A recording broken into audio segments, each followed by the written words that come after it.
देखो,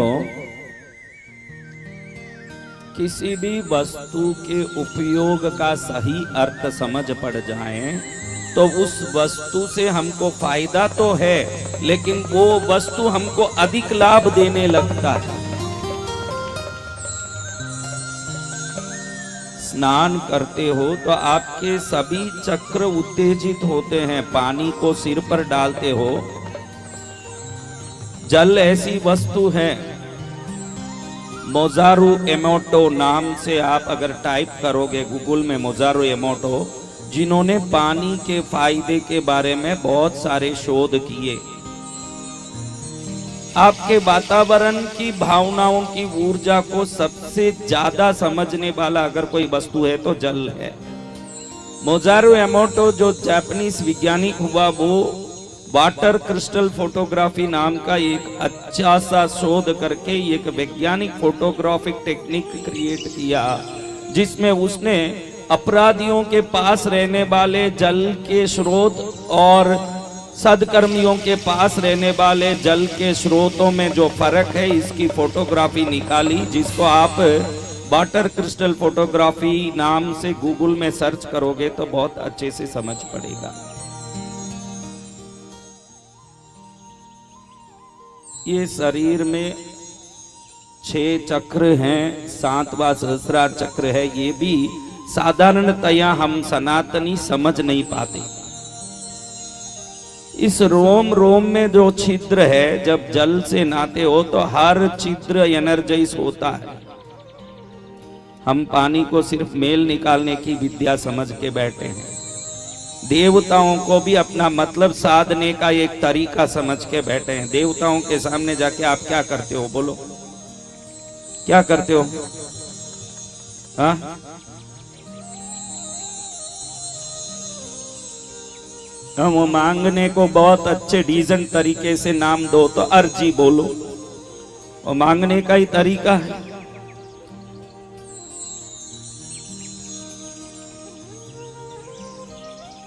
हम स्वतः ही हमारे शरीर से कई चीजों को प्राप्त कर सकते हैं। जब भी संतों को वंदन करो, देखो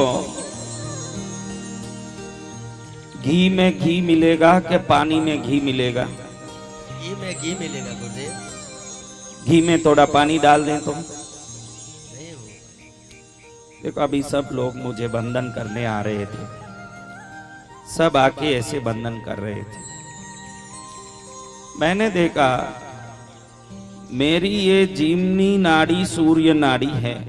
ये मेरा जीवनी नासिका से सूर्य की शक्ति निरंतर हमारे अंदर लूनार एनर्जी और सोलार एनर्जी जिसको कहते हैं, चंद्र और सूर्य की शक्ति अंतर प्रवाहित होकर के हमारे जीवन की ऊर्जा को प्रस्फुटित करती है। इसीलिए कई योगियों ने, जिन्होंने योग साधना कर ली, जैसे द ऑटोबायोग्राफी ऑफ ए योगी नाम के विख्यात पुस्तक को लिखे हुए परमहंस मृत्यु के बाद भी 7 दिन तक वैसे ही थी जैसे एक जीवित व्यक्ति का होता है। संभव तब हो पाता है जब हम सूर्य चंद्र की शक्ति को समझ पाए। आप तो कुछ भी समझे हुए मुझे तो नहीं लगे। ये राजस्थान में सबसे ज्यादा भोपे और होपे इनके चलते हैं। हाँ, इतनी ज्ञान नहीं है कि अध्यात्म को व्यवस्थित समझ सके। भोपा आ गया, वो अफीम मांग रहा है, खुद ही नाला है जो इसके शरीर में आ जाए। बैरिजू तो गली में बैठे, देखो हम जैसे मल मूत्र विसर्जित करने वाले शरीर में क्या कोई देव शक्ति आ सकती है? कोई समझ हो जाए, मनुष्य में तिल जितनी बुद्धि हो जाए। हम भैरव भक्ति बहुत करवाते हैं, वहां देखे हैं कि भाई 10-15 शरीर में एक साथ भैरव जी आए, यूं जोर जोर से कूदे जैसे कोई भूत पिचाच कूद रहा हो। भैरव जैसे शिव स्वरूप उत्कृष्ट शक्ति, जो योग की शक्ति से भी उच्च कोटि की महायोग की शक्ति हो, वो किसी के शरीर में आके हाथ पचाड़ पचाड़ के मारे।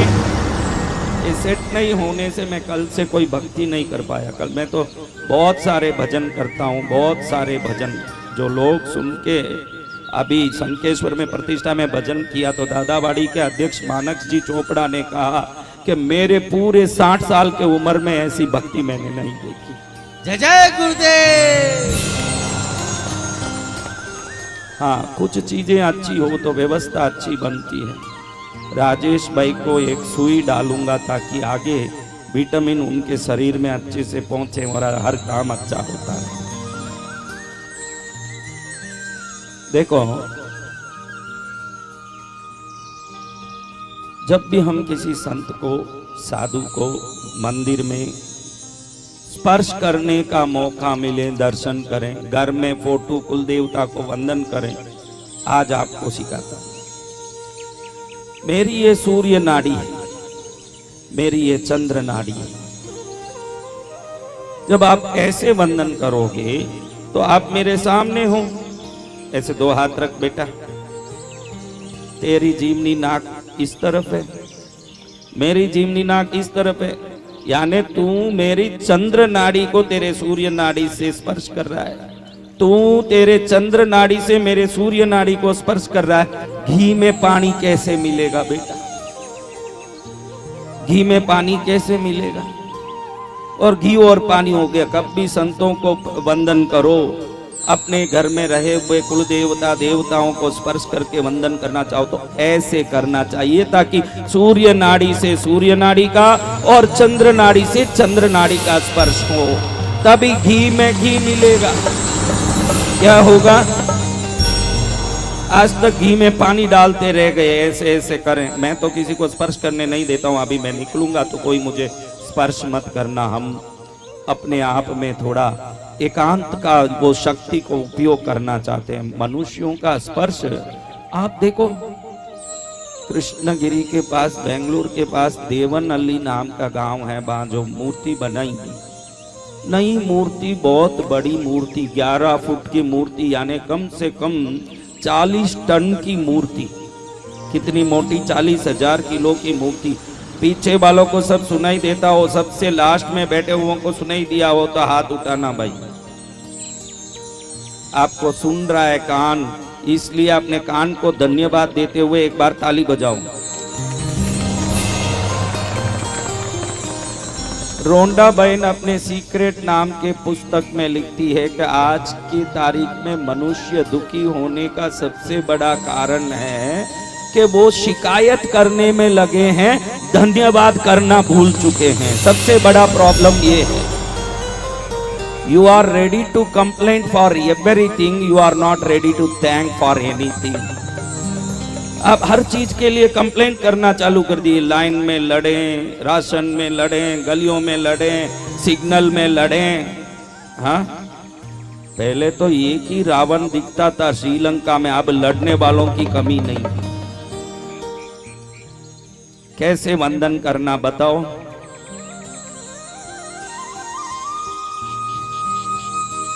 एक अच्छी चीज है, ऐसे करोगे। देखो, न्यूटन ने, एडिसन ने कोई नई चीज प्रकट नहीं की। भू आकर्षण, ग्रेविटी की जो फार्मूला है वो पहले से था ब्रह्मांड में। न्यूटन ने तो उसको एक फार्मूला बना के संसार को बताया जब एप्पल नीचे गिरा।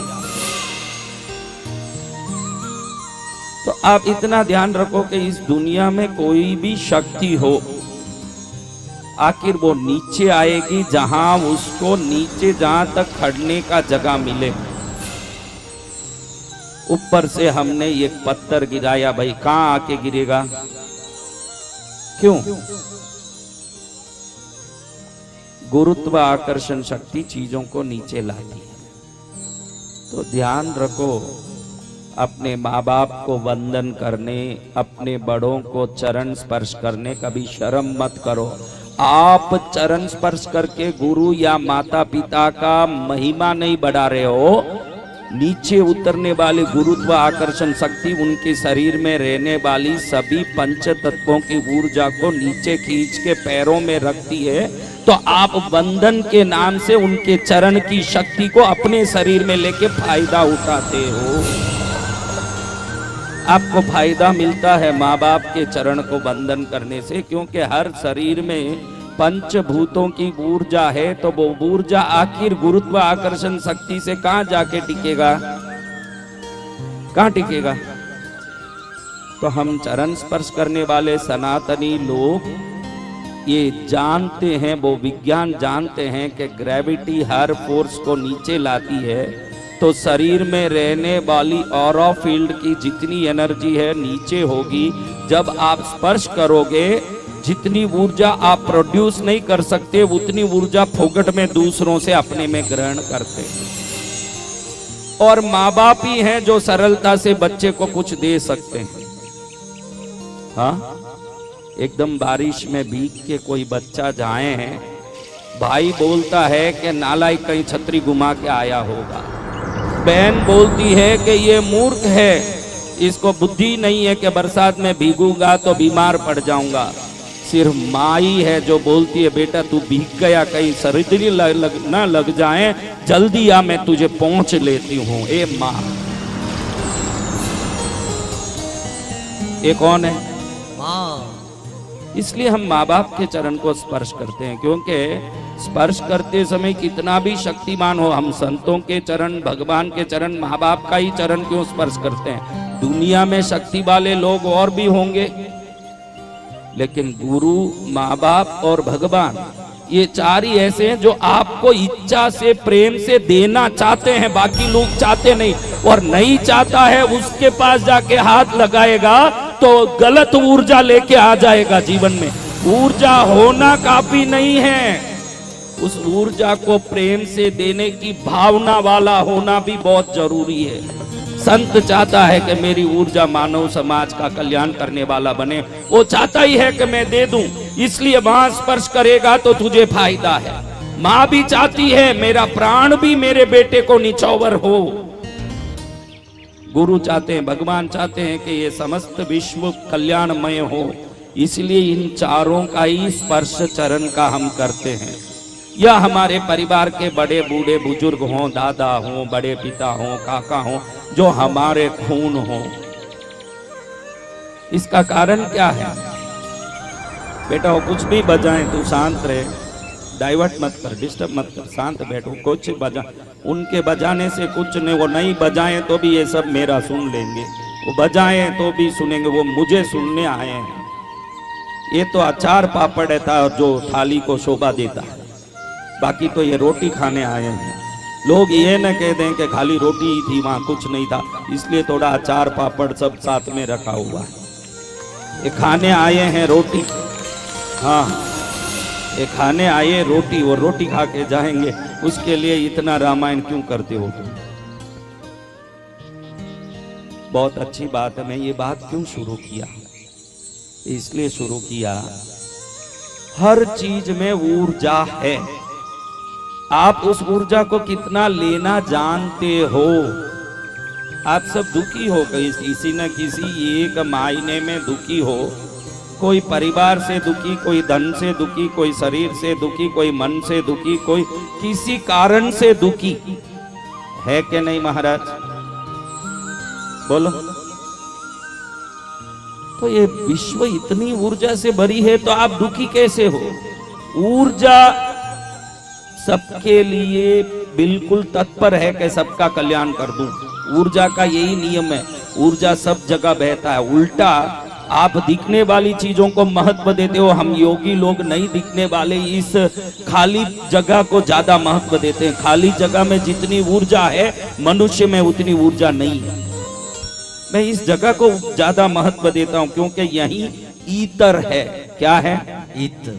यू नो ईतर, ईतर यानी वो अंतरिक्ष की वो शक्ति जो दृश्य अदृश्य रूप में दृढ़ या सॉलिड या लिक्विड में परिवर्तित होता है।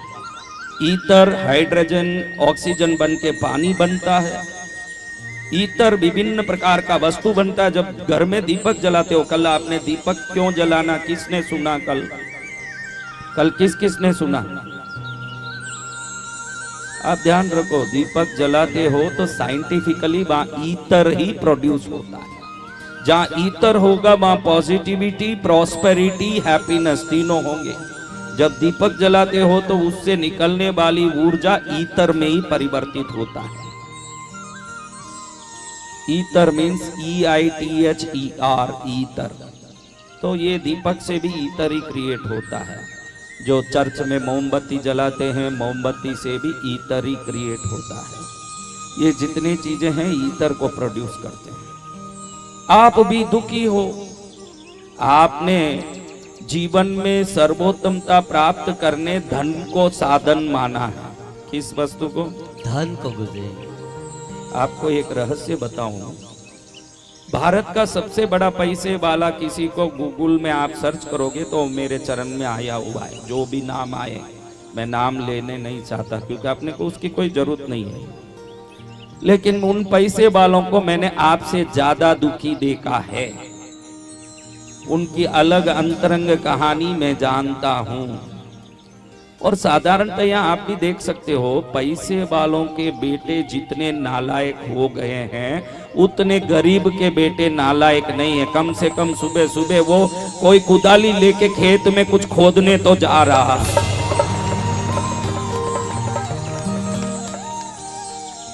जितना पैसे वाले का बेटा नालायक बनेगा, क्योंकि लाड बिगाड़ता है।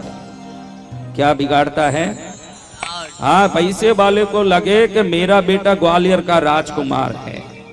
ग्वालियर का राजकुमार कोई बने वो कोई गलती नहीं है, लेकिन राजकुमार के लक्षण जितने शास्त्र में दिए गए, माँ बाप को वो लक्षण भी बच्चों को देना चाहिए। मैं इस बात को इसलिए कह रहा हूं कि अब मैं आपको कुछ मंत्रों से कुछ डोरे को सिद्ध करवाने वाला हूं। आप भी ये कल ही सुन लिए कि ऐसा कुछ होने वाला है।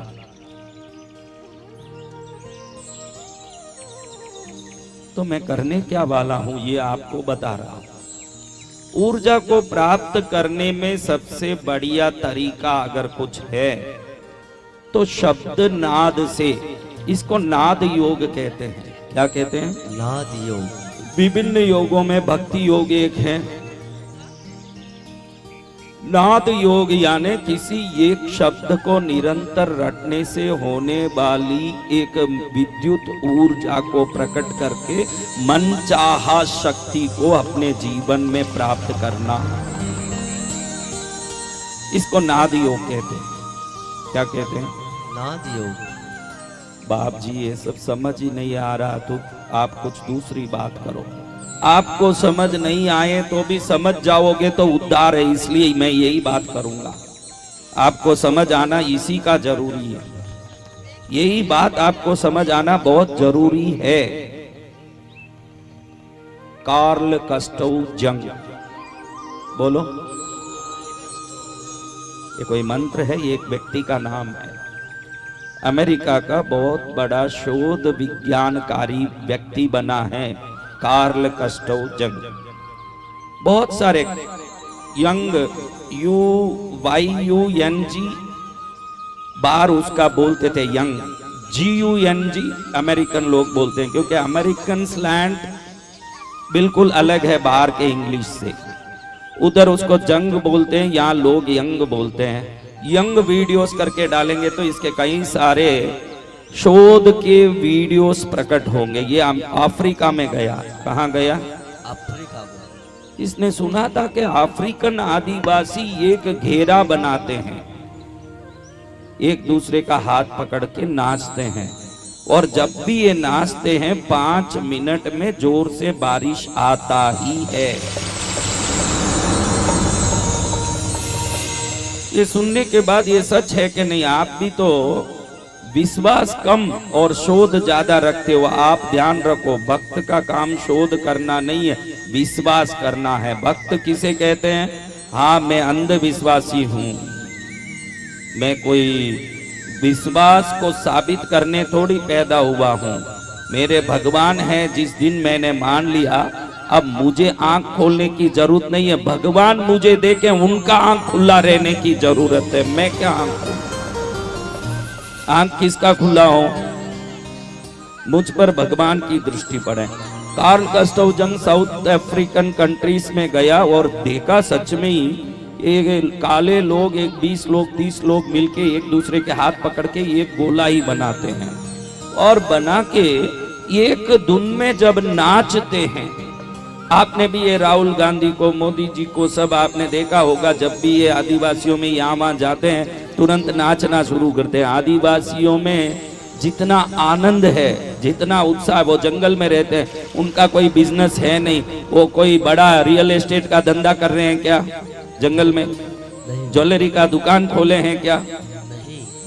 उनका चेहरा देखो, डॉक्यूमेंट्री में, नेशनल ज्योग्राफिक में देखो या दूसरे डॉक्यूमेंट्री फिल्म्स में देखो, वो जब नाचते हैं या कुछ भी करते हैं तो उनके चेहरे में जो निर्मल खुशी दिख रही है, उदयपुर के सेठों के चेहरे में वो खुशी नहीं दिख रही। हाँ, वो आनंद में मग्न हैं क्योंकि वो प्रकृति से जुड़े हैं। वो किससे जुड़े हैं? प्रकृति से। प्रकृति सदा आनंद देने वाली है। जो नेचुरल एलिमेंट्स का सपोर्ट लेके जिएगा वो सदा खुश रहेगा। जो दुनिया भर के आडंबर में अपने आप को मुखोटा पहन के दुनिया में बड़ा दिखाना चाहेगा, उस मुखोटे के पीछे की छाये के अंधेरे में सदा दुखी रहेगा। कार्ल गुस्ताव जंग ने देखा कि ये जब भी नाच रहे हैं रियल में बारिश आ रही है, ये जब भी नाच रहे हैं रियल में जोर से पानी बरस रही है।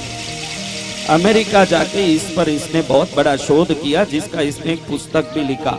आपको भी मैं अनुरोध करूंगा कि यंग वीडियोस YUNG डाल के चेक करें कभी। अच्छी चीजें भी YouTube में हैं, अच्छी बातें भी Facebook में हैं, अच्छी चीजें भी Instagram में हैं। चक्कू गलत नहीं हो सकता, उपयोग गलत हो सकता है। एक चक्कू अपराधी बना के गला कटवा सकता है, वही चक्कू सब्जी सुधार के किसी के घर में भोजन बनाने का तरीका बन सकता है। आप उपयोग को गलत समझो, वस्तु को गलत मत समझो। अच्छे वीडियो आप देखते ही नहीं हो, अच्छी चीजें आपको देखना ही नहीं है। कहाँ मारा मारी हुई, कहाँ मर्डर हुआ, कहाँ अपराध हुआ, कहीं 3 साल के बच्ची से बलात्कार हुआ, आपको उनसे शिक्षा लेना ही नहीं है। शिक्षा भी लेनी है तो उस जगह से लेना है जिस जगह से, जिस शिक्षा से हमारी आत्मा भी आनंद प्राप्त करें और जीवन को भी प्रकाशमय मार्गदर्शन मिले, वही शिक्षा ग्रहण करना चाहिए।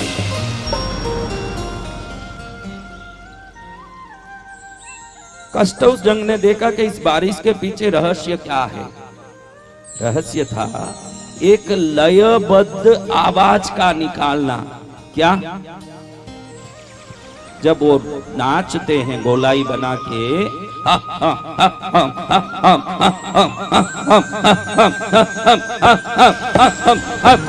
ऐसे करके घूमते हैं, तो ये लयबद्ध आवाज कार्बन डाइऑक्साइड को आकाशीय मंडल से कम करके H2O को बढ़ाता है, तो बादलों में घनीभूत जल तत्व प्रकट होने के कारण हर 5वें मिनट में बारिश आता है। ये विज्ञान भी है, यही मंत्र शास्त्र भी है।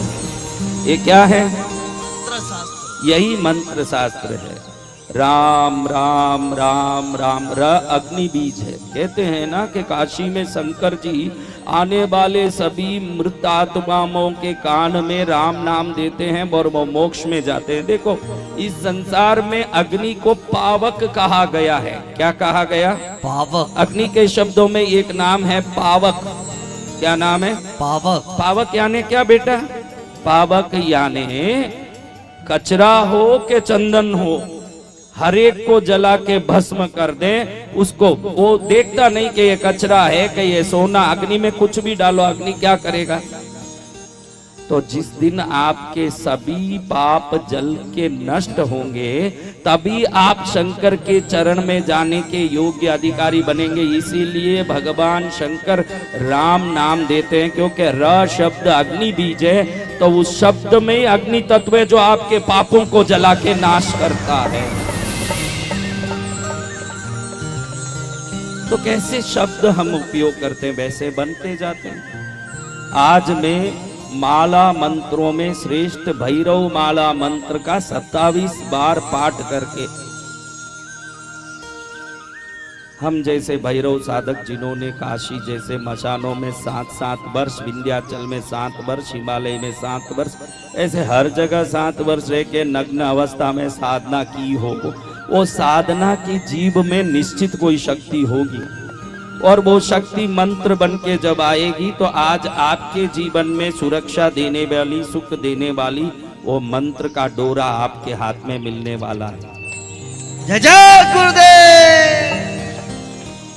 तो मैं ये मंत्र का अनुष्ठान शुरू होने के पहले आपको समझाना चाहता था कि मंत्र निरंतर रटन से शक्ति देती है। समर्थ रामदास जी 3 करोड़ बार राम नाम बोल के हनुमान जी का दर्शन किए न। जब 100 करोड़ राम नाम पूरा हुआ समर्थ रामदास जी का, जब स्वयं भगवान राम उनके सामने प्रकट हुए।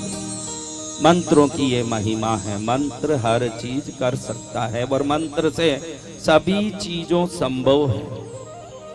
तो आज हम वो मंत्र को बोलने के पहले जिनका मंत्र हम बोलने वाले हैं उनके बारे में आपको कुछ सिखाएंगे, क्योंकि आप भक्ति करते हो, लेकिन ये रात में 11 बजे आया हुआ व्यक्ति भुआ की संपत्ति का पत्र लेके आया है, ये ज्ञान हमको नहीं है। फोकट में ये जो नाकोड़ा जावे जितने भी, इनको पूछो कि वो भैरू जी कौन है, एक को मालूम नहीं कि भैरू जी कौन है। ये भैरू जी है कौन? हमको भक्ति आ गई, बस बता भैरू जी कौन है, बता रे बेटा कौन है भैरू जी? हाँ खाली भैरू जी, हमको तुमसे हो गया है प्यार, क्या करे, बोलो तो जिए बोलो तो मर जाए। अच्छा मर तो जाएगा वो, पहले तुझे मारने वाले हैं कि तारने वाले हैं ये कुछ तुझे पता? नहीं नहीं, आ गया प्यार आ गया, हमको तुमसे हो गया है प्यार। ऐसा नहीं है। इसीलिए कहा कि जीवन में जिस चीज के प्रति भी अनुराग आए उसको समझने की कोशिश करें। जीवन में आप जिस दिन उनको समझोगे अधिक गुना भक्ति बढ़ेगी निश्चित, क्योंकि आप जितना छोटा समझते हो, भैरव इतना छोटा नहीं है। वो गोखले में 1.5 फुट की मूर्ति देख के भैरव को मत तोलो।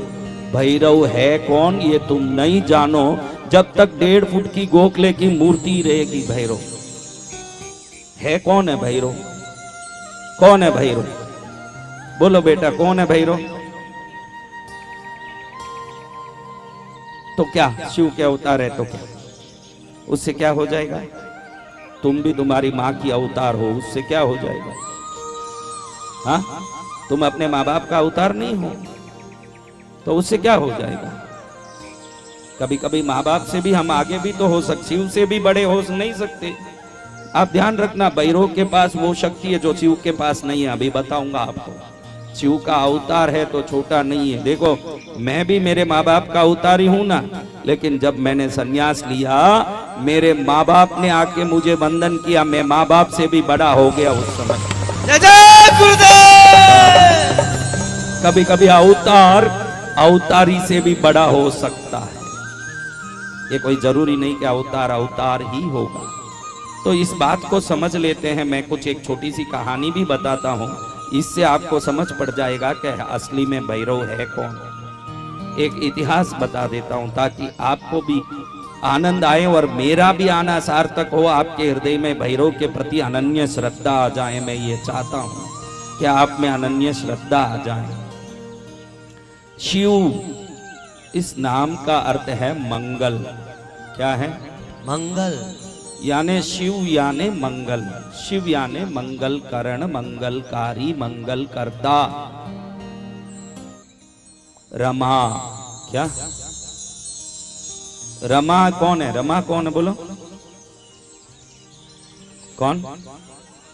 हे राम, यही तो उदयपुर में भोपा जब प्रसन्न हो जाए, रमा पार्वती हो गई। हे माँ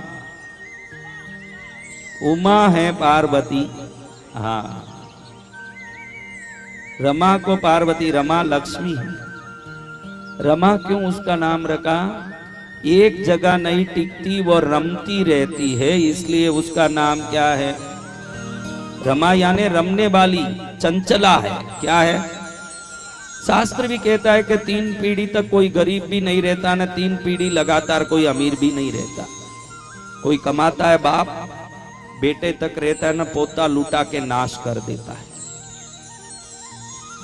हम इन नामों में ये कल देगा ना नाम का अर्थ। कल कौन कौन सुन रहे थे? मोहन नाम का व्यक्ति बेटों से दुखी होगा, कल सुना के नहीं? गौतम नाम का व्यक्ति सदा पत्नी की बात मान के चलेगा, सुना के नहीं? अर्पित सिद्धार्थ नाम का व्यक्ति लंबा ऊंचा कद वाला होगा, देखा के नहीं कल? जी। तो निश्चित नाम में महिमा है, तो भैरव नाम में भी महिमा होती होगी। हाँ, वो तो मेरे से सुन लिया। ये सब जो गुरु को ज्ञान दे वो शिक्षक, वो जो विद्यार्थी है वो गुरु से ही सीखे होंगे बिना हाँ, क्योंकि भैरव भक्ति को विश्व में मैंने जिस प्रकार से स्थापित किया उसमें मूढ़ ज्ञान ना हो, अंधविश्वास ना हो, भैरव की महिमा को समझ के निश्चित अनन्य भक्ति करने वाले हों, सदा ये सतर्कता के साथ मैंने भैरव भक्ति करवाया। बाकी अंधे धुंध ये मेवाड़ में, मालवा में जो भैरव भक्ति होती है, कोई गोटा जला देते हैं नारियल का और एक मूर्ति रख देते हैं, फिर भजनकार 50,000 लेने वाला अपने पेमेंट के लिए जोर जोर से चिल्ला चिल्ला के गाता है और उसके बाद 2500 भैरव जी आ जाते हैं, उसमें जोर जोर से कूद रहे हैं। परम गंभीर और परम दिव्यता युक्त भैरव जी किसी शरीर में आके नाच ही नहीं सकते, असंभव है कि वो किसी शरीर में आ जाएं।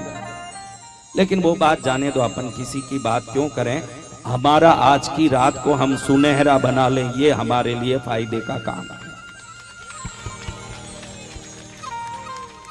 आज 3 नाम का अर्थ भैरव जी का बताता हूं, जो भैरव सपर्या शास्त्र पुराण में लिखा हुआ, मैं नहीं बोल रहा हूं ये बात, ये पुराण में लिखा है।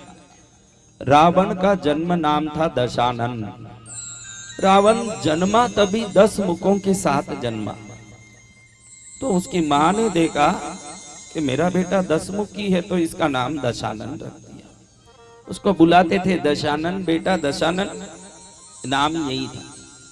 अब ये बलवान हुआ, विद्यावान हुआ, शक्तिमान हुआ, ज्ञानवान हुआ, विश्रवा ऋषि का पुत्र वैश्रवण, कुबेर इसका सगा भाई है। ऐसे रावण को मन में आया कि कैलाश पर्वत को उठा दूं। जाके कैलाश पर्वत को उठाया तो शिव जी को गुस्सा आना चाहिए ना, इसने पर्वत उठाया, ऊपर कौन बैठे हैं पर्वत में, साथ में कौन है, ये भी बोला करो। तुम शिव शिव मत करो, शिव पार्वती करो। शास्त्र कहता है जो शिव पार्वती दोनों को जोड़े से याद करेंगे, उन लोगों के जोड़े में कभी कोई कमी नहीं आएगा जीवन में, वो जोड़े में सुखी शांति से रहेंगे। जय गुरुदेव। तुम खाली शिव शिव करती रहोगी तो तुम्हारा पति भी जोगी बन के तपस्या करने चले जाएगा। हाँ, पार्वती भी करते रहो, क्योंकि माँ के द्वारा ही संसार में मातृत्व भावना की शक्ति का प्रस्फुटन होता है। खाली पुरुष शिव, खाली शिव शव है, क्या है, खाली शिव शव है। जब भगवती की शक्ति अंदर जाती है तभी वो शिव है, वरना वो शव है। तो देखो, रावण ने जब जोर से पर्वत उठाया तो शंकर जी को गुस्सा आना चाहिए था ना, तो आपको मालूम नहीं है, शंकर जी को गुस्सा नहीं आया, शंकर जी खुश हो गए। तुमने तो यही सुना ना कि गुस्सा आया, हमने ऐसे नहीं सुना। हमने सुना है कि शंकर जी को खुशी हो गई। क्यों खुशी हो गई? जैसे ही इसने पर्वत उठाया, पर्वत ढोलने लगा तो भगवती पार्वती घबरा गई, शंकर जी को यूं गले लगा के आलिंगन कर ली। भगवान ने देखा कि बिना मौका मजा आ गया तो वो कुछ हो गई। हाँ, नहीं तो ये बोले तो भी दूर दूर जाती है, आज देखो ऐसे ही आके अपने को पकड़ रही है। हाँ, तुम लोगों को पत्नी का प्यार चाहिए तो कोई घबराहट उत्पन्न हो, ऐसे कार्यक्रम करते रहो, देखो अपने आप आती है नजदीक, अपने आप खुश होके पास आएगी, गले लगाएगी, आपको खुश होगी। हाँ, औरत डर से, आदमी बल से झुकता है। औरत कब झुकेगी? ऐसे नहीं, औरत को ऐसे कोई सोचे खुश होके झुका दूंगा, वो खुश होके भी तुमको दबाएगी। जिस दिन तुम हलवा खिलाओगे, फूल दिलाओगे, कपड़ा दिलाओगे, खुश तो होगी, लेकिन उस खुश में तुम्हारा बल नहीं बढ़ेगा, उसका बल बढ़ता जाएगा। जब औरत खुशी महसूस करेगी, ज्यादा बलवान होगी वो। जिस दिन आप खुश होते हो, ज्यादा बलवान महसूस करते हो कि नहीं? तो आज अच्छा रहस्य सिखा दिया, आपको झुकाना हो तो आप में डर उत्पन्न करना पड़ेगा। लेकिन कोई ऐसे मत करना, मैं तो खाली हूं, शास्त्रों की बात कह रहा हूं, आपको शास्त्रों का बात समझा रहा हूं। तो भगवती आलिंगन की, भगवान खुश हो गए। बाद में देखे कि ये विपत्ति कैसे आई, तो शंकर जी ने देखा कि रावण नीचे से पहाड़ उठा रहा है, बड़े रावण की बल की घमंड। शंकर जी ने अपने अंगूठा दबाया कैलाश पर्वत से, उसी समय नीचे रावण ऐसे दबा कि जोर से चीखा। क्या किया? चीखा, जोर से चिल्लाया। अब इस चिल्लाने के काम को राव कहते हैं संस्कृत में। क्या कहते हैं? राव। हाँ, ये जो कितने महाराष्ट्र में राव सुना है नाम, वेंकोजी राव, संकोजी राव, ऐसे महाराष्ट्री नाम होते। ये जितने राव हैं ये राजा के सामने राजाधिराज महाराज त्रैलोक्यनाथ श्री सम्राट शिवाजी महाराज आ रहे हैं ऐसे जो चिल्ला के आवाज करते थे, इसीलिए उनको राव पद दिया गया। राव जितने हैं जोर से आवाज लगाने वाले, राव यानी क्या? आवाज लगाना। अब रावण ने आवाज लगाया तो राव करने के कारण उस दिन से ही उसका नाम रावण पड़ा। पहले रावण नहीं था, पहले उसका नाम था दशानन। क्या नाम था? दशानन। और क्या नाम पड़ गया? रावण। तो यह बात हमारी कथा से संबंधित नहीं, लेकिन इस नाम का अर्थ समझाने के लिए आपको मैंने कहा कि रावण नाम कब से पड़ा? बोलो कब से पड़ा? जब वो चिल्लाया तो भैरव शब्द में वही रव है। भैरव शब्द में क्या है? भैरव भक्तों सुन लो, फोगट की भैरव भक्ति करके कोई फायदा नहीं आएगी। अच्छे से समझ लोगे तो भक्ति करोड़ गुना हो जाएगी। क्या हो जाएगा? करोड़ गुना। तो ये कब चिल्लाते हैं महाराज? ये जो भक्ति में आते हैं 50,000 के संगीतकारों के भक्ति में जो भैरव जी प्रकट हो रहे हैं, वैसा चिल्लाना नहीं। अपने भक्त को कोई दुखी कर रहा है, कष्ट दे रहा है शत्रु, तो भक्त आके बंधन करके जब रोता है कि प्रभु आपके होते मेरे शत्रु परेशान कर रहा, प्रभु आप कृपा करो, उस समय भैरव जी को जब गुस्सा होता है कि मेरे भक्त को कोई परेशान करता है, तो ये सुनने मात्र से जब वो आवाज लगाते हैं, इस कारण उनका भय रहित भय करने वाला, क्या करने वाला? भय उत्पन्न करने वाला आवाज करते हैं अपने भक्तों के शत्रुओं को देख के। इसलिए रव शब्द का अर्थ है आवाज करना। भय उत्पन्न करें ऐसी आवाज शत्रुओं को देख के करते, इसलिए उनका नाम क्या हो गया महाराज? भैरव। क्या हो गया? भैरव। भैरव हो गया।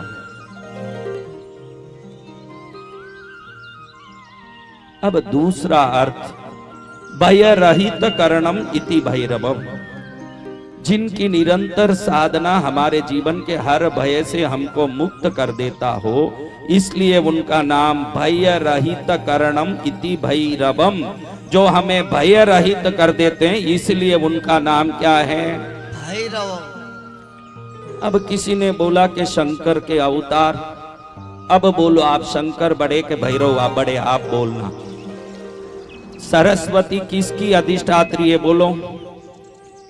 सरस्वती किस चीज की अधिष्ठात्री है? बोलो जोर से। विद्या की, ज्ञान की। लक्ष्मी किस चीज की अधिष्ठात्री है? तो भैरव जी किस चीज के हैं बताओ? भैरव जी किस चीज के हैं? अब आप बता दोगे कि हाँ शिव जी से अवतार भैरव शिव जी से भी बड़े हैं, अब आप मान लोगे। आपका ये संसार और शरीर और प्राण किससे चल रहा है बताओ?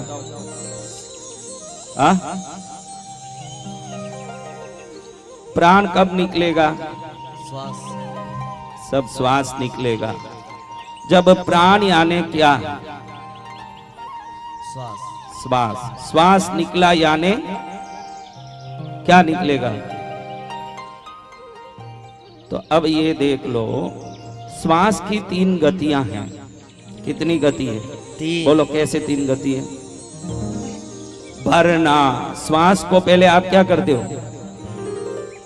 रमना, क्या करते हो? शरीर में वो खेलता है श्वास। फिर वमन, श्वास को बाहर निकालना। वमन यानी वॉमिटिंग, श्वास को बाहर निकालना। यानी भरना, रमना वमना, भैरव के 3 अक्षर भ र व, इसी से हुआ। हर इंसान 84 लाख जीव योनियों के शरीर में प्राण को भरना और उसको रमाना और उसको निकालना, ये 3 क्रिया के कोई अधिष्ठायक है तो वो भैरव देव है। इसीलिए हाँ, इनका नाम क्या है? भैरव। आज समझ आया होगा भैरव शब्द का अर्थ, आपके प्राण के अधिष्ठायक। देखो इस दुनिया में नहीं पड़े हुए कई लोग हैं, क्या मर गए? सरस्वती नहीं हो तो भी आदमी जिंदा रह सकता है। लक्ष्मी नहीं है, कई दरिद्र पड़े ही हैं प्लेटफॉर्म में, भीख मांग के खा रहे हैं, जिंदे हैं क्या? नहीं। बिना लक्ष्मी जिंदा रह सकते, बिना सरस्वती जिंदा रह सकते, बिना प्राण जिंदा नहीं रह सकते। तो आपके प्राण के अधिष्ठायक भैरव देव, भ यानी भरना, दूसरा अक्षर र यानी उस हवा को शरीर के नस नसों में रमा के शरीर में प्राण शक्ति देना। तीसरा अक्षर क्या है? व यानी रेचक, पूरक, कुंभक, रेचक। पूरक को भ कहते हैं, कुंभक को र कहते हैं, न रेचक को व कहते हैं। पूरक, कुंभक, रेचक आदि जीवन की प्राण श्वास क्रिया को भैरव कहते हैं। और हर शरीर से प्राण कब डालना और प्राण कब निकालना, ये दोनों का नियंत्रण भैरव के हाथ में ही है और किसी के हाथ में नहीं। ये किसी नाकोड़ा के छोटे गोखले में बैठा हुआ छोटा देव नहीं है। 84 लाख जीव योनियों के प्राण का नियंत्रण का अधिष्ठात्र देवता है। क्या है? अधिष्ठात्र। तो कितने बड़े देव हैं। हमारा प्राण कब निकलेगा? जब भैरव जी कृपा करेंगे तब तक प्राण रहेगा। जब भैरव जी की कृपा होगी बीमारी से मुक्त हो जाओगे। जब भैरव जी की कृपा होगी आपका प्राण पूर्ण रूप से सशक्त होगा। किसके अधिष्ठायक हैं भैरव जी? प्राण के अधिष्ठायक। बोलो अब ये शिव से बड़े हो गए कि नहीं? जी। आपको प्राण चाहिए कि शिव चाहिए, ऐसे पूछूं तो आप क्या बोलोगे? तो प्राण ही भैरव है।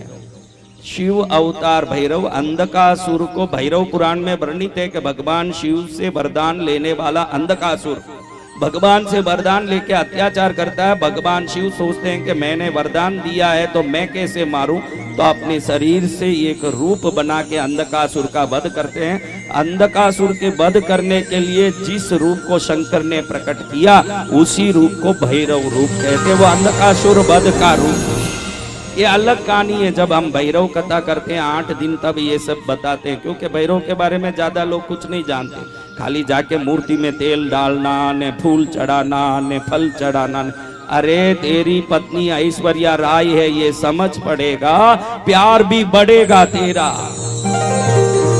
जब समझ ही नहीं है कि वो कौन है, तेरा क्या होगा? तू फोगट की भक्ति करके मेरे भैरू जी है, मेरे भैरू जी। भैरू जी दुनिया के विशिष्ट विभिन्न शक्तियों में विलक्षण शक्ति है। क्या शक्ति है?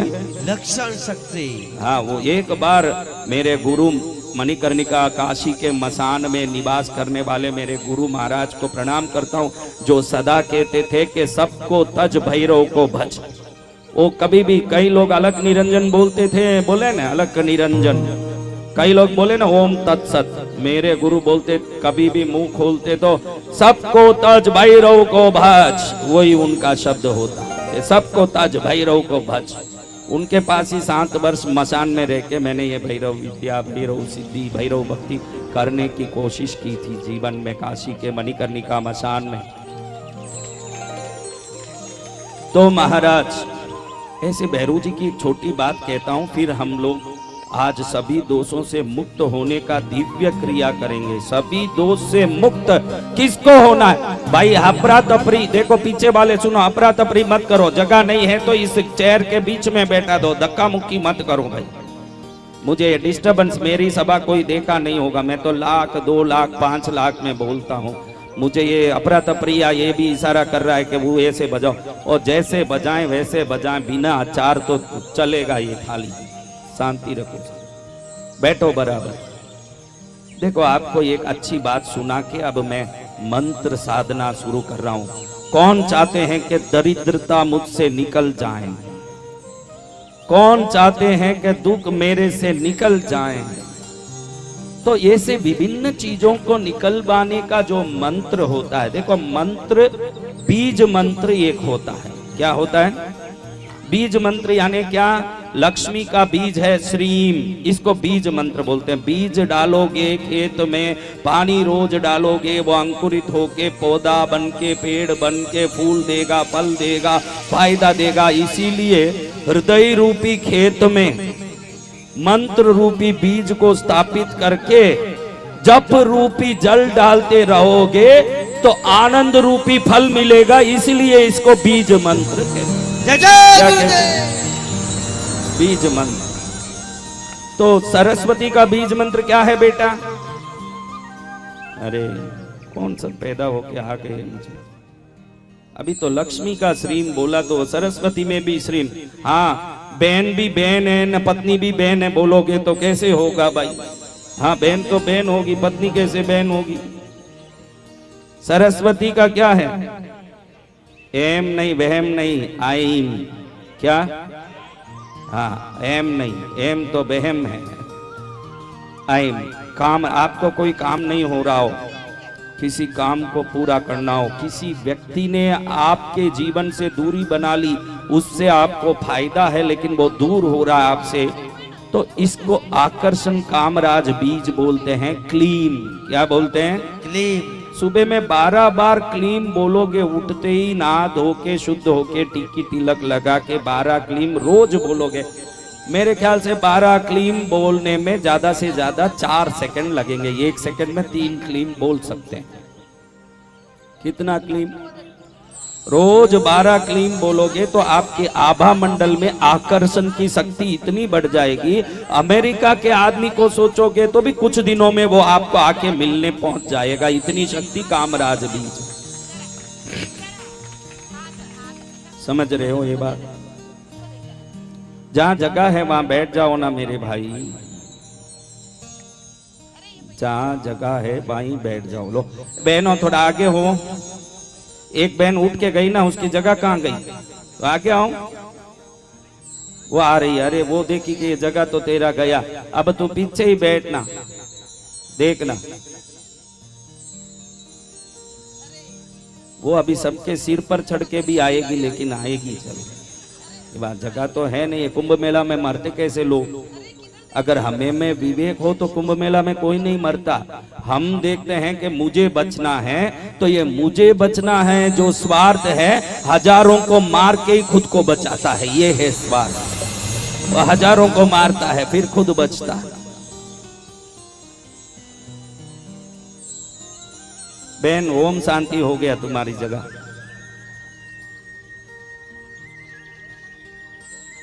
भैरू जी नाराज हो गए तुम पर। शिव का अवतार भैरू जी बोल के, भैरू जी का अवतार की कथा सुनते समय उठ के गई। क्या करें, प्राकृतिक विपदा भी तो होती है। देखो, हमको अच्छे समय में पेशाब लगे, अच्छे समय में कुछ नींद आ जाए, तो समझना कि ये भी कर्मों का ही कोई कारण है। जो उसी समय पेशाब क्यों लगे मरे? जो लगना था 1 घंटा पहले लगे, 1 घंटा बाद लगे, वो भी ट्रंकाल इसी समय क्यों बजा रहा है? वो कह रहा है ये तू नहीं सुनना, जा उठ के यहाँ से। तब वो जा रही है। हमारे कण कण में दाने दाने पर लिखा है खाने वाले का नाम। एक दाना भी मुंह में नहीं घुसेगा जब आपके लिखे नहीं हो वो दाना। एक चावल कहां से प्रयाण करके आता है? सोचो, खेत से निकलता। 6 महीने तक क्या खेत में बारिश नहीं हुई, तूफान नहीं आया, हवा नहीं आया, तो भी वो फसल में टिका रहा। फिर किसान ने निकाला, राइस मिल में ले गया पॉलिश करने, वहां भी टिका। फिर मंडी में आया, वहां भी टिका। फिर दुकान में आया, वहां भी टिका। फिर घर में आया, वहां भी टिका। फिर भगोने में आया, वहां भी टिका। थाली में आया, वहां भी टिका। मुंह में आया तो उस समय गिर गया। क्या लिखा नहीं है वो दाना? दाना दाना लिखा है खाने वाले का नाम। जितना भोजन आपको मिल रहा है, ईश्वर ने पहले ही उस पर नाम लिख दिया कि ये आइटम इनके मुंह में जाएगा। हाँ, ये भाई अभी 2 दिन से सबको खिला रहे हैं, क्योंकि यहाँ जो भोजन बन रहा है पहले से आपके नाम से रिजर्व हुआ है। इसको हम भंडारा बोले, अन्नदान बोले, बड़ी गलती कर रहे हैं। हम हमारा माल खा रहे हैं, उसका पुण्य उनको भी मिल रहा है। दोनों तरफ से फायदा है। आप किसी का खा ही नहीं सकते, जो आपका नहीं है आप कैसे खाओगे? पर आपका है वो कौन खिलाएगा? तो बदले में पुण्य इतना आ गया कि अगले साल देखो तो आनंद और अनंत गुना हो जाएगा। जय जय गुरुदेव। पुण्य बढ़ रहा है। तो महाराज सूर्य देव की शादी हुई। किनकी? सूर्य देव। कितनी बजी बेटा बता? दूसरे घड़ी मत देखो, मैं उसको पूछा। आप लोग घड़ी मत देखो, बराबर 1 घंटा है मेरे पास। देखो, सूर्य देव की शादी हुई। सूर्य देव की पत्नी आई उषा नाम की देवी। उस देवी का नाम क्या था? उषा देवी। सुन लो, ये सब सुनने, ये नाम बोलने से ज्योतिष कहता है कि सूर्य खराब है, थोड़ा जाप करो। आप क्या कर पाते हो? कथाओं में फायदा यही है कि जो हम कर नहीं पाते, गुरु महाराज वो सब नाम हमारे मुंह से निकलवा देते हैं, वो जाप हो जाता है। आपने सुना होगा कि सुबह के समय को उषा काल कहते हैं। कितने लोगों ने ये सुना है? उषा काल सबने सुना है? ऐसे फोकट में हाथ नहीं उठाना, सच्ची में ही सुना। तुम लोग तो राजस्थानी भोपे और ताबीज न खंडे ने यही सुने। मैंने ये देखा है, दक्षिण में जितनी शास्त्र आचार और जितना क्रिया विवेक है और ज्ञान है, ऐसा इन प्रांतों में नहीं है। यहाँ खाली ये फोकट के कोई भी मंदिर में घुस जाए, बीड़ी पीने वाला, सिगरेट पीने वाला, कोट पहना हुआ, वो भी जाके शिवलिंग पर अभिषेक करें। हमारे यहाँ तो गर्भगृह से बाहर से ही दर्शन करना, अंदर प्रवेश नहीं है। यहाँ कोई कहीं भी घुस जाएगा। परमात्मा अनंत कृपालु है तो तू कहीं से बंधन करेगा, जरूर कृपा मिल जाएगी। हाथ लगा के अपनी अशुद्धि उन पर क्यों डालना? अब सूर्य देव की विवाह हुई। देखो, सुबह में जो उषा काल कहते हैं, सुबह सुबह जब सूर्य उगता है एकदम लाल रंग का होता, फिर धीरे धीरे वो स्वर्णरही रंग में बदलता जाता है। ये जो प्रथम लाल किरण है, ये उषा देवी के शरीर से निकलने वाला किरण है। ध्यान रखना, इसको उषा काल कहते हैं। उषा काल यानी सूर्य पत्नी उषा का समय, इसीलिए वो उषा काल है। आज समझ लो, ये क्या काल है? उषा काल। तो अब वो जमाना, भाई तेरी शादी हो गई बेटा, तू नहीं तो अभी कुछ रिपोर्ट किया। तुझे मैं बोलता हूँ, शादी करने के पहले तूने अपनी पत्नी को देखा, उससे बातें की, सब समझा, बाद में पसंद आई, फिर तय किया। सही है क्या?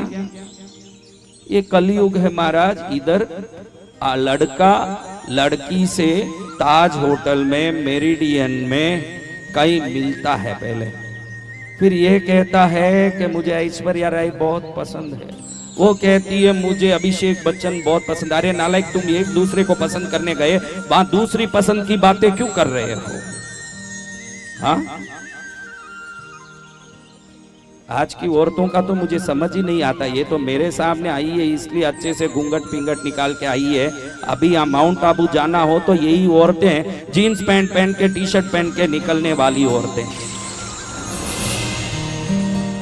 संस्कार आज सिर्फ कथा मंडप तक रह गए।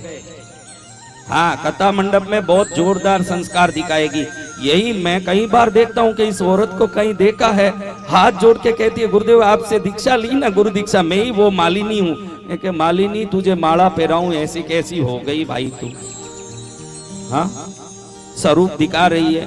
इतना ही नहीं, आप ध्यान रखो मेरी माताओं, फेसबुक में माउंट आबू के शिखर पर खड़ी हुई, पत्ती के कंधे में हाथ डाल के, कूलिंग ग्लास पहनी हुई, टी शर्ट जीन्स पैंट पहनी हुई, सेल्फी फोटो फेसबुक में अपलोड कर रही है, I am with my husband in mount Abu. क्या कर रही है? तुम लोग करते हो कि नहीं? देख लो, झूठ बोलो तो कोई नहीं करती होती तो बेचारी सीधी है, अनपढ़ है, ऐसा ही है। ज्यादा पढ़े ज्यादा अनाचार फैल रहा है। कोई गलत समझो, आप जानो। हाँ, अब ये फोटो जो डाला उसमें क्या लिखा नीचे बोलो? मैंने बोला ना अभी, बोलो। इन माउंट आबू। तो इसको 564 लोगों ने लाइक कर दिया। कितने? 564। अब ये पति को लाके दिखाती है, देखो मेरे फोटो को 564 लोगों ने लाइक किया, वो भी अंगूठा दिखा के वंडरफुल। अरे मूर्ख, तेरी पत्नी को तू 564 लोग लाइक करने नहीं लाया है, तू लाइक करने लाया है। और जिसको 564 लोग लाइक करें उसको वेश्या कहते हैं, पत्नी नहीं कहते। पत्नी वो नहीं जिसको 564 लोग लाइक करते होंगे, पत्नी वो होती है जिसको पति लाइक करता होगा। ये संस्कार सब जब मिटेंगे तो भारत की सनातन परंपरा और संस्कृति की सुरक्षा बनी रहेगी, ये जरूरी भी है। खुश हो गए, इनकी पत्नी ने डाला होगा, कुछ न कुछ डाला, क्योंकि बदला वहां नहीं ले सकता है तो कम से कम यहाँ हंस के लेता है बदला, कि चलो मैं हंस लेता हूं थोड़ा। जो भी आदमी भजन में ज्यादा कूदे ताली बजाएं तो मैं बहुत अनुभव से जान लिया कि वो भगत नहीं है। जिसके हाथ पैर पत्नी से घर में बंधे हैं वो यहाँ खोल खोल के नाचता है, हाँ वहां कुछ नहीं कर पाएगा, तो यहाँ आके थोड़ा नाच के दिखाता है कि देखो मैं कैसा हूं, कि पग घुंघरू बांधे मीरा नाचे। तो समझ लो महाराज कि सूर्यदेव की पत्नी ईटिंग हो, फिर सेटिंग हो, फिर शादी रूपी फिटिंग हो, फिर 6 महीने में कटिंग भी हो, वो जमाना नहीं था। बड़े लोग तय करते, आप में भी कोई ऐसी औरत हो सकती है कि शादी के पहले पति को देखा ही नहीं, ऐसे भी कोई अभी हो सकते हैं जो शादी के पहले पति को देखा तक नहीं था। पिता ने जो बोला वही परम वाक्य, ध्यान रखना। रामायण बहुत सुनते हैं और हम राम को आज्ञाकारी मानते हैं, आज भी उस परंपरा में कई भाई बहन हैं जो अपने माता पिता के आज्ञाकारी बनके उन्होंने जिसको दिखाया उसके साथ शादी किया, आज भी है। सत्य। राम ही नहीं आज्ञाकारी, उनका वंश आज सनातन धर्म आज्ञाकारी ही है। देखो इतनी बहन हाथ उठा रही है, हमने हमारे पति को कभी नहीं देखा शादी के पहले। कौन कौन है वैसी बहनें? इन बहनों के लिए ताली बजाओ। और मैं लिख के दे सकता हूं कि इन बहनों के जीवन में ज्यादा खुशी है, इन बहनों के जीवन में ज्यादा खुशी है, क्योंकि ये पति को ही नहीं लेके आई, माँ बाप का आशीर्वाद भी लेके आई है। आज के बच्चे बच्चियों में माँ बाप की हाई पड़ती है। माँ बाप किसी को कहें, ये कहें बच्ची को माँ बाप कहते देख बेटी शालिनी, अच्छा बच्चा इससे कर ले, ये बोलती है मेरे को रहमतुल्लाह ही पसंद है। हाँ, ध्यान रखो, जब हमारी बुद्धि विकार से युक्त होगी तभी शरीर पसंद आएगा। किसी को शरीर पसंद आ रहा है तो तुम विकारी हो, संस्कार पसंद आ रहा है तो तुम मनुष्य हो, दोनों में बहुत फर्क है। जय गुरुदेव। इसलिए जब विवेकानंद स्वामी अमेरिका गए तब लोगों ने सोचा कि शूट कोट बूट हैट पहन के कोई सेठ आएगा, लेकिन वो तो भगवा ड्रेस पहन के हम जैसे कोई साधु पहुंच गए। उनको लगा कि you are very simple, we thought you should wear a decent dress, आप बहुत सभ्य रूप से प्रस्तुत होगे, हमने ये सोचा, हमने नहीं सोचा कि आप ऐसे आ जाओगे। विवेकानंद स्वामी आश्चर्य में पड़ गए कि सभ्यता का अर्थ थोड़ी शूट कोट बूट होता है। विवेकानंद स्वामी ने जवाब दिया, भैया अमेरिका वासियों, आपकी संस्कृति को आपका दर्जी तय करता है, भारतीय संस्कृति को हमारा संस्कार तय करता है, दोनों में बहुत फर्क है। भारतीय संस्कृति को हमारा संस्कार तय करता है, भारतीय संस्कृति किसी दर्जी से तय नहीं होती। उदयपुर में भी मैं देखता हूँ, इन प्रांतों में, मालवा में, मेवाड़ में लोग बड़े शूट कोट बूट पहन के बड़े यूं रोब से आते हैं। ध्यान रखो, किसी दिखावे से ज्यादा आपके अंतर मन खुश है या नहीं टटोलो, वो खुशी का सही रास्ता किधर है उसमें चलो, तब जीवन सार्थक होगा।